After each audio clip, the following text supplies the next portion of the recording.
السلام عليكم، كي دايرين؟ بخير؟ لاباس عليكم؟ مرحبا بكم في مطبخ شيماء الغربويه.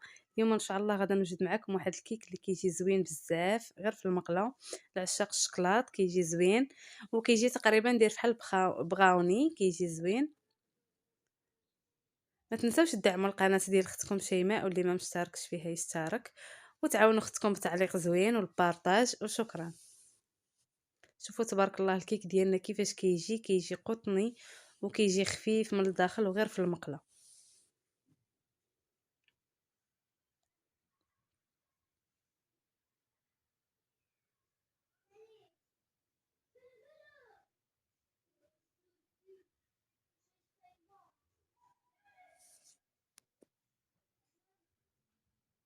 بسم الله على بركة الله. نبداو في طريقة تحضير الكيك ديالنا.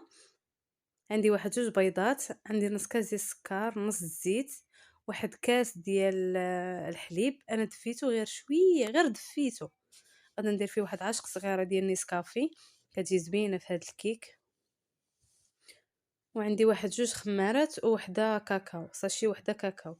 ناخذ واحد البانيو او الجبانيه ونضيف ندير فيها البيض، ندير واحد قبيصه الملح، ونضيف عليها السكر،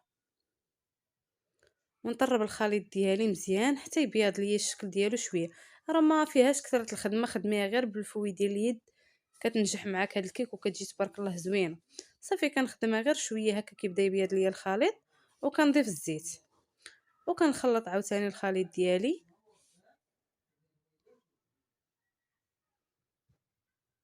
ساهل تبارك الله هاد الكيك وما فيه حتى شي تعقيدات. صافي وغادا نضيف الحليب ديالي اللي درت فيه ديك نيسكافي من بعد ما دابت ليا فيه، نضيفو حتى هو ونخلط الخليط. غادا نضيف ساشي ديال الكاكاو. من الافضل تضيفوا هاد ساشي ديال الكاكاو، ما تضيفوش العبار، هذه كتكون بنينه، كيكون المذاق ديالها زوين. صافي وغادا نضيف الدقيق. بالنسبه للدقيق كنعبر بداك الكاس اللي عبرت به السكر. غنضيف الكاس الاول،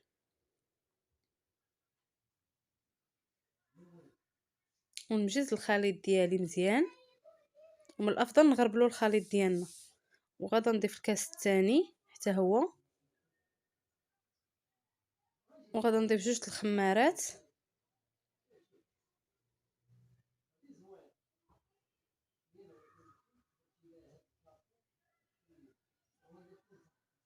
وغادا نخلط الخليط ديالي عادي. تبارك الله راه هاد الخليط ديالنا دغيا تيوجد لينا، توجدي هكا حتى لضياف الغفله دغيا تيوجد وكيجي زوين ويحمر لك وجهك. وزدت نص كاس اخر، غادا نضيف بالتدريج، نضيف منه شويه ونعاود الا خاصني نزيد نضيف عاوتاني. غادا نضيف عاوتاني، يعني ضفت جوج الكؤوس ديال الدقيق ونص، جوج الكيسان ديال الطحين ونص اللي ضفت في المجموع. صافي من بعد ما كنحس بالخليط ديالي هذا هو القوام ديالو، كنعرف راسي الخليط ديالي صافي بارك عليه من الدقيق. غادا نضيف واحد العاشق ديال الخل ونخلط الخليط. بالنسبه لهذا الخل اولا الحامض كيخلي الكيك ديالنا يجي خفيف ويجي رطب. صافي هنا عندي واحد شويه ديال الشكلاط كحل وبيض، عيش شوكولا عاديه فرتتها هكا، وغادا نضيفها في الخليط ديالي، وغادا نخلي واحد شويه غادا نضيفو من الفوق.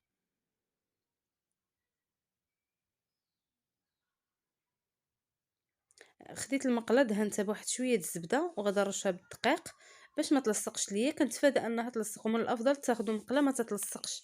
الا كانت كتلصق ديروا ليها بابي كويسو باش ما تلصقش ليكم الكيك ديالكم فيها. انا المقله عندي ما تتلصقش، ومع ذلك كندير ليها الزبده والدقيق باش نتفادى ان الكيك ديالي يلصق ليا. صافي وكنخوي فيها الخليط كامل بهذا الشكل، وداك شويه الشكلاط اللي بقى ليا كنضيفو هكا الفوق. راه كيجي فيها زوين، كتجي دايره بحال براوني من الداخل، كتجي دايره بحال براوني، كتجي زوينه. كيجيو فيها دوك الطريفه ديال الشكلاط باينين. صافي كناخذ الحديده ديال الطاجين وكنديرها فوق البوطه، وكنقص البوطه لاقصى درجه، وكنخلي الكيك ديالي حتى كيطيب على خاطرو حلي عليه ما كاين حتى شي مشكل. كنغطيه باي غلاقه عندي اولا شي اناء اللي نغطيه به من الفوق، وكنخليه يطيب. صافي حتى كنحس بالكيكه ديالي طابت هكا كنحيدها، كنشوف انها مابقاش كتلصق من الفوق. صافي تنحيدها، ما نخليش الكيكه ديالي تنشف ليا بزاف. هنا من بعد ما بردات ليا الكيك ديالي، باش غادا نزينها عندي واحد شويه ديال اللوز ايفيلي، واحد شويه شوكولا فيرميسيل هذاك اللي فيه الالوان، وواحد داني ديال الشكلاط صغير. الكيك ديالي دغيا تينزل ليا ما تيلصق ما حتى شي حاجه في المقله. شوفوا تبارك الله كيفاش كيجي. غادا نقطعو المرسوات هكا صغار عاد باش غادا ندهنو بدانيت. نتفادى انني فاش ندهنو عاد نقطعو كيبقى داكشي عمر لينا ما كيجيش التقطيع ديالو زوين. من الافضل تقطعيه هو الاول عاد باش تدهنيه. تبارك الله راه جا خفيف دغيا تيتقطع ليا، قطعته سخون دغيا تبارك الله كيتقطع.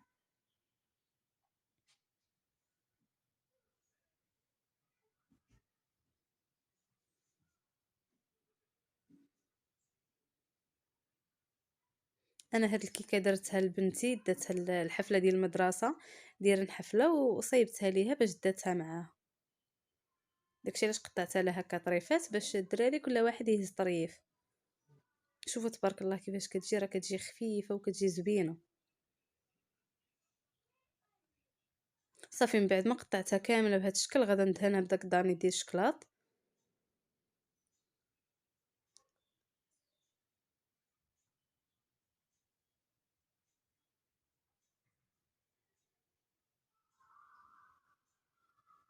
كنحاول ندهن الجوانب كاملين بداك داني الشكلاط باش ما ندير ليها اللوز والشكلاط وهذاك الحبيبات ديال الشوكولا يلصقوا ليا فيها. بالنسبه لذاك الفيرميسيل ديال الشكلاط انا ضفتوه غير حيت الوليدات كيبغيو هكاك الالوان، داكشي علاش انا ضفتو. صافي كنوزع داك شويه اللوز اللي عندي بهذا الشكل.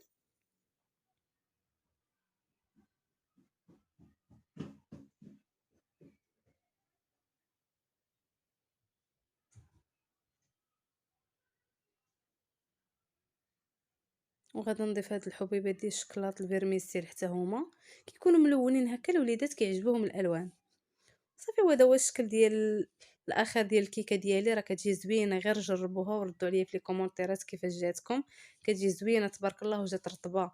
وبالصحه والراحه، وما تنساوش تدعموا القناه ديال اختكم شيماء. وشكرا.